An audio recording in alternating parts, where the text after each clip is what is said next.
Good morning everyone.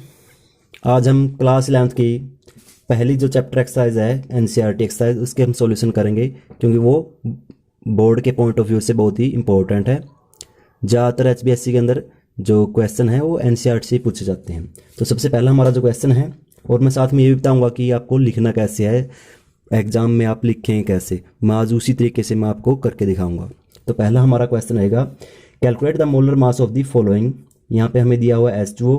तो पहले है हमारा H2O। अगर हम H2O का हमें मोलिकुलर मास कैलकुलेट करना है, तो मोलिकुलर मास कैलकुलेट करने के लिए हमें पहले एटॉमिक मास का पता होना ज़रूरी है, क्योंकि जो उसके कॉन्स्टिट्यूएंट एटम हैं उनका एटॉमिक मास अगर हमें पता होगा तभी हम उसका मोलिकुलर मास कैलकुलेट कर सकते हैं। तो हमारे पास H2O है, तो मोलिकुलर मास ऑफ H2 क्या रहेगा, मोलिकुलर मास ऑफ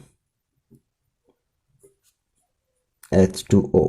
उसको कैलकुलेट करने के लिए हमें पहले पता देखेंगे यहाँ पे नंबर ऑफ एटम कितने हैं।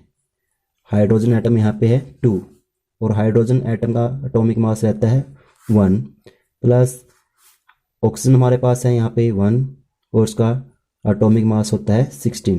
तो इसको कैलकुलेट करने से हमारा जो टोटल मोलिकुलर मास आया वो आया 18U। अब यहाँ पे मैंने U लिखा, AMU नहीं लिखा, क्योंकि यहाँ पे जो एटॉमिक मास यूनिट है उसने अकॉर्डिंग टू IUPAC उसको यूनिफाइड मास उसको नाम दे दिया गया है। तो सेकंड है हमारा CO2। तो मोलिकुलर मास ऑफ CO2 क्या रहेगा,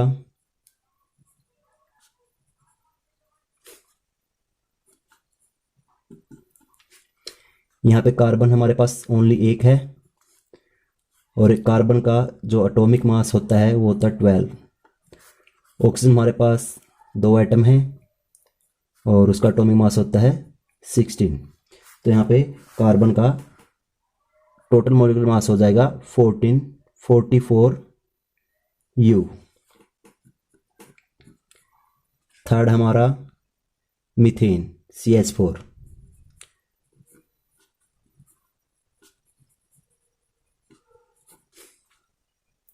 CH4 यहाँ पे कार्बन एक ही है, तो 1 × 12 प्लस हाइड्रोजन हमारे पास है यहाँ पे 4, तो 4 × 1 मैं यहाँ पे कर दूंगा, और मीथेन का टोटल हमारा हो जाएगा 16U। अब यहाँ पे मैं U लिख रहा हूँ, तो इसका मतलब है ये एटॉमिक मास या फिर मोलिकुलर मास की IUPAC द्वारा जो ऐसा यूनिट है वो यहाँ पे यूनिफाइड मास कर दी गई है, इसलिए इसको U लिखा जाता है, AMU अब नहीं लिखते हम। तो सेकंड हमारा क्वेश्चन है, calculate the mass percent of different element present in sodium sulphate. और यहाँ पे सोडियम सल्फेट का फॉर्मूला भी दिया हुआ है आपको, और उसका हमें कैलकुलेट करना है जो उसके जो कॉन्स्टिट्यूएंट एलिमेंट उसके अंदर हैं, जैसे इसके अंदर सोडियम है, सल्फर है, ऑक्सीजन है, इनका हमें मास परसेंट निकालना है इस मॉलिक्यूल के अंदर कितना है। तो मास परसेंट निकालने से पहले हमें इस मॉलिक्यूल का मोलिकुलर मास पता होना जरूरी है। तो हम पहले निकाल लेंगे molecular mass of sodium sulphate. Molecular mass of an sodium sulphate. यहाँ पे सोडियम के 2 एटम है हमारे पास, और सोडियम का एटॉमिक मास होता है 23, प्लस सल्फर है हमारे पास, और सल्फर का मास है 32, और सल्फर हमारे पास है कितने, एक ही सल्फर है तो 32। ऑक्सीजन हमारे पास है 4, 4 × 16, तो हमारा यहाँ टोटल आ गया होता है हमारा 142 यूनिट। ठीक है, तो अभी हमें पता चल गया मोलिकुलर मास हमारा कितना है 142। तो अब हमें परसेंटेज मास हमें निकालना है डिफरेंट एलिमेंट का। तो यहाँ पे है क्या, सोडियम हमारे पास, तो परसेंटेज ऑफ सोडियम कितना रहेगा इसके अंदर, percentage of sodium, percentage of sodium कितना रहेगा भाई। तो उससे पहले में क्या करें हम, सोडियम का एटॉमिक मास होता है 23, टोटल है कितना हमारे पास 142 × 100, तो हमारा हो जाएगा 32.39%। सेकंड एलिमेंट है इसके अंदर सल्फर, परसेंटेज ऑफ सल्फर इसके अंदर कितना रहेगा, सल्फर का एटॉमिक मास होता है 32 डिवाइड बाई 142 × 100, और इसको कैलकुलेट करने के बाद सिंपल सी कैलकुलेशन है, आप अपने आप कर सकते हो इसको। परसेंट हो जाएगा। और परसेंटेज ऑफ ऑक्सीजन कितना रहेगा इसके अंदर, ऑक्सीजन परसेंटेज ऑफ ऑक्सीजन रहेगा यहाँ पे 64 142 इंटू 100 और हो जाएगा हमारा ये 45.07%। यहाँ पे ऑक्सीजन सबसे ज़्यादा इसके अंदर प्रेजेंट है। अगर ऐसे आप एग्जाम में लिखते हो तो बहुत अच्छा होगा, आपके मार्क्स कहीं पे कटेंगे नहीं। क्योंकि कई बच्चे क्या करते हैं, उनको आता तो है लेकिन वो अटैम्प्ट करना नहीं आता, उनको क्वेश्चन लिखना कैसे है वो उनको नहीं पता। तो अगर वो इस तरीके से अगर लिखेंगे तो बेटर रहेगा।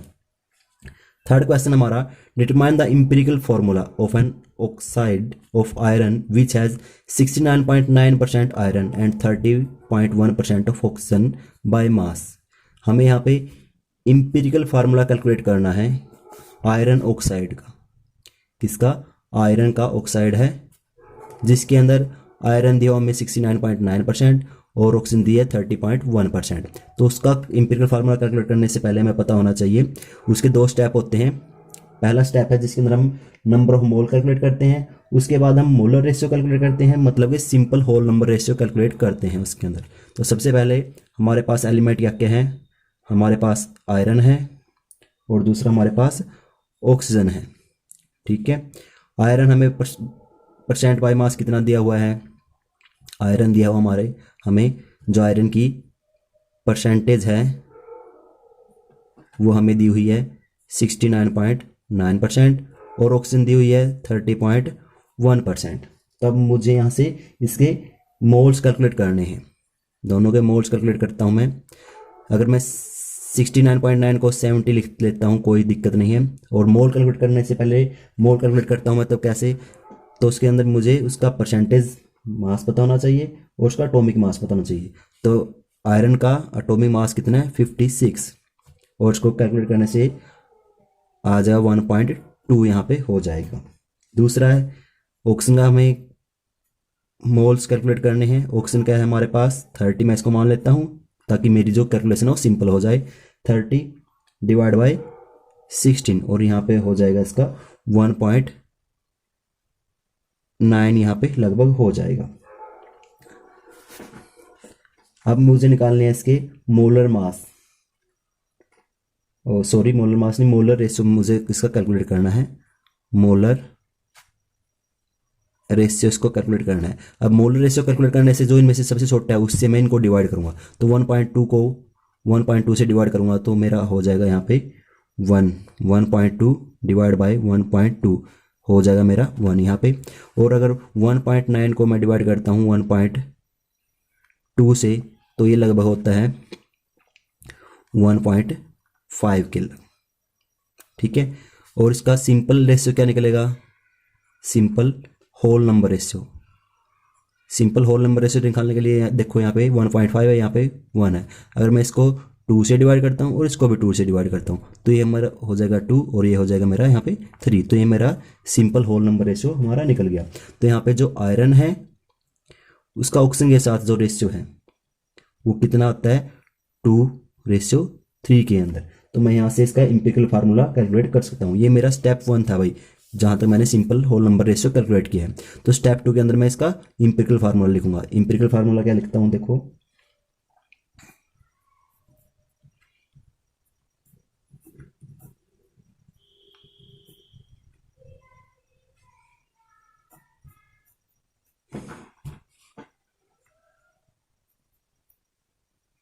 एम्पिरिकल फार्मूला ऑफ कंपाउंड होता है यहाँ पे बनता है हमारा, आयरन है, आयरन बाय मास कितने परसेंट में है 2 है और ऑक्सीजन कितना है यहाँ पे रेशियो 3 है। तो ये मेरा एम्पिरिकल फार्मूला कंपाउंड का बन गया भाई। ठीक है, तो नेक्स्ट क्वेश्चन पे चलते हैं। समझ में आ गया हुआ तो नेक्स्ट क्वेश्चन पे चलते हैं भाई। ये देखिए नेक्स्ट क्वेश्चन, हम calculate amount of carbon dioxide that could be produce when. इसने पूछा है हमें amount of carbon dioxide calculate करना है कितना बना है जब 1 मोल of carbon is burnt in air. जब 1 मोल है कार्बन का उसको हवा के अंदर जलाया जाता है तो कितना यहाँ पे कार्बन डाइऑक्साइड का अमाउंट क्रिएट होता है, प्रोड्यूस होता है। तो फर्स्ट है, तो सबसे पहले हम यहाँ पे जो रिएक्शन है वो लिखेंगे। और उसको बैलेंस करेंगे। यहाँ पे कार्बन प्लस ऑक्सीजन, वो हमें क्या देगा, उसको जलाने से कार्बन डाइऑक्साइड हमें मिल जाएगा यहाँ पे। अब कार्बन का हमारे पास यहाँ पे 1 मोल है, ऑक्सीजन का भी यहाँ पे 1 मोल है, और कार्बन डाइऑक्साइड का भी यहाँ पे 1 मोल है। कार्बन डाइऑक्साइड भी यहाँ पे 1 मोल है भाई, ठीक है। अब कार्बन है, कार्बन का एटॉमिक मास 12 ग्राम, ऑक्सीजन का यहाँ पे कितना हो गया 32 ग्राम, और यहाँ पे इसका कार्बन डाइऑक्साइड का हो गया 44 ग्राम, ठीक है। तो पहले पूछा कहा है ना sir, 1 mole of carbon is बर्nt in air. जब 1 मोल ऑफ कार्बन को बर्न किया जाता है हवा के अंदर, तो वो कितनी कार्बन डाइऑक्साइड प्रोड्यूस करेगी। यहाँ पे एक 1 मोल था, इसको मैंने बर्न किया, तो यहाँ पे कितना मोल मिला मुझे, कार्बन डाइऑक्साइड 1 मोल मिला, और जिसका मास कितना है 44 ग्राम, ठीक है। तो यहाँ पे लिख दूंगा 1 मोल of carbon will produce 1 mole of carbon will produce 44 gram of CO2। ये मेरा यहाँ पे फर्स्ट पार्ट हो चुका है। इसका सेकंड पार्ट के अंदर इसने पूछा है 1 मोल of carbon is बर्nt in 16 gram of oxygen. जब 1 मोल है कार्बन का और उसको 16 ग्राम ऑक्सीजन के अंदर बर्न करना है, ठीक है। तो यहाँ पे for 1 mole of carbon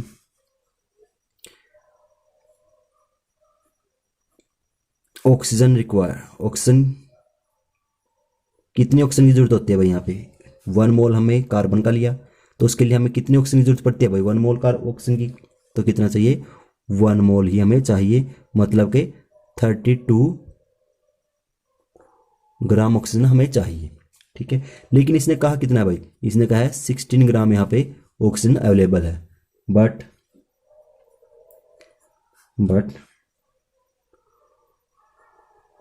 mass of oxygen available कितना है भाई हमारे पास, अवेलेबल है हमारे पास ओनली 16 ग्राम, मतलब कि हाफ मोल, 0.5 मोल हमारे पास अवेलेबल है ऑक्सीजन ओनली, ठीक है। सो अब देखो 1 मोल के साथ रिएक्शन करेगा 1 मोल बनाएगा। अब हमारे पास ऑक्सीजन है वो सिर्फ 0.5 मोल ही अवेलेबल है, तो वो सिर्फ 0.5 मोल के साथ ही रिएक्शन करेगी और 0.5 मोल ही वो हमें प्रोड्यूस करेगी। सो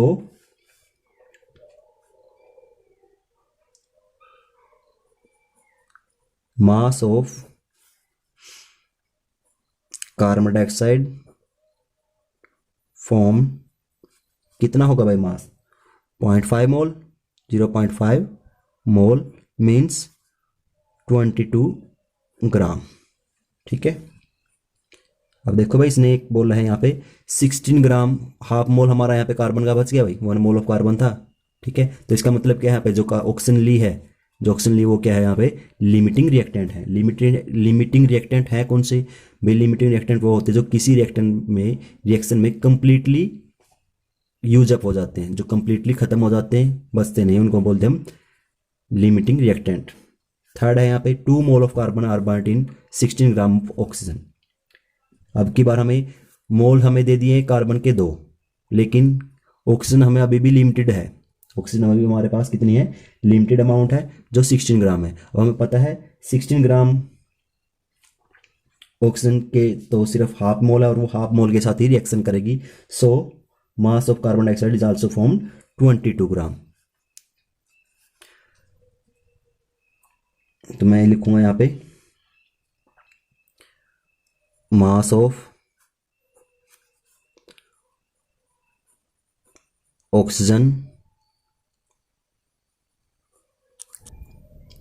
तब मास ऑफ ऑक्सीजन हमारे पास अवेलेबल है ओनली 16 ग्राम, मीन्स वही 0.5 मोल।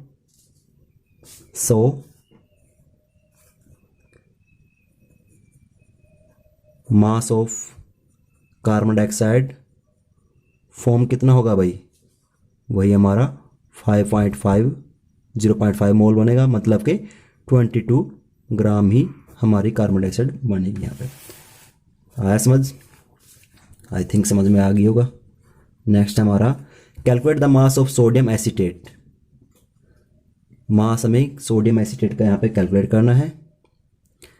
तो पहले हम लिख लेते हैं हमें कैलकुलेट क्या करना है। Mass of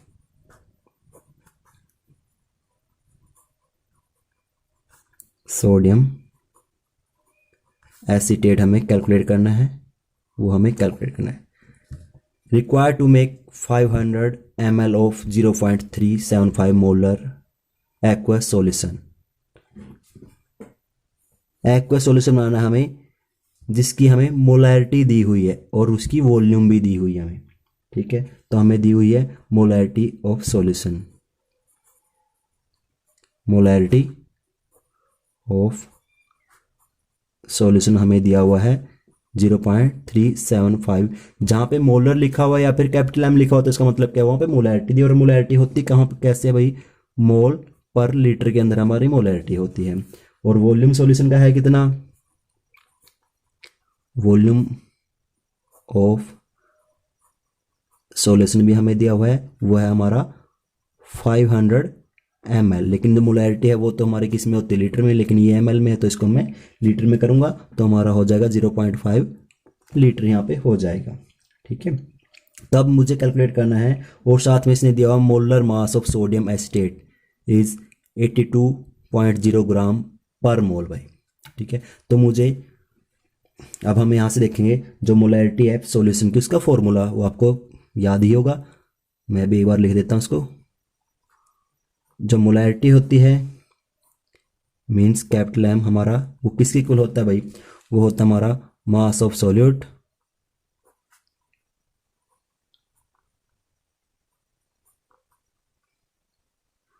mass of solute divide by molar mass. Molar mass भी यहाँ पे सॉल्यूट का ही हमें लेना है। और नीचे volume of solution in litre, volume of solution वो किसके अंदर लेनी है, लीटर के अंदर। तो यहाँ पे मोलैरिटी हमें दी हुई है, मोलैरिटी हमारी है कितनी, 0.375 ग्राम पर मोल हमें दी हुई है भाई। और मोलर मास ऑफ सॉल्यूट का वो भी हमें दिया हुआ है, वो हमें कैलकुलेट करना है। Molar mass of solute calculate करना हमें तो उसको मैं यहाँ W से डिनोट कर लेता हूँ। और डिवाइड बाय हमारा क्या है, मोलर मास। मोलर मास इसने दिया हुआ है 82.0 ग्राम पर मोल क्वेश्चन में हमें दिया हुआ है। और साथ में वॉल्यूम भी हमें दी हुई है भाई, 0.5 लीटर हमें वॉल्यूम दी हुई है। ठीक है, तो यहाँ से मैं इसका मास कैलकुलेट कर सकता हूँ सोडियम एसीटेट का। तो यहाँ पे मास हमारा आ जाएगा, जब इसको मैं कैलकुलेट करूँगा 82 इंटू 0.375 इंटू 0.5, इनको कैलकुलेट करने से हमारा टोटल आएगा 15 पॉइंट समथिंग 38 ग्राम हमारा मास आ जाएगा। अब यहाँ पे मैं क्या आपको बता देता हूँ, अगर मुझे कैलकुलेट करना है, अगर नंबर ऑफ मोल्स में निकालता हूँ, अगर मैं नंबर ऑफ मोल्स यहाँ पे निकालता हूँ, नंबर ऑफ मोल्स होते हैं हमारे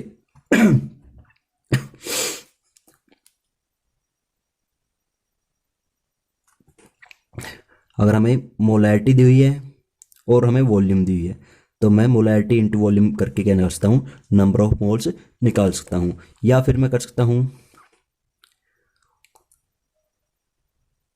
mass of solute divide by कर सकता हूँ मोलर मास, ये मैं यहाँ पे कर सकता हूँ।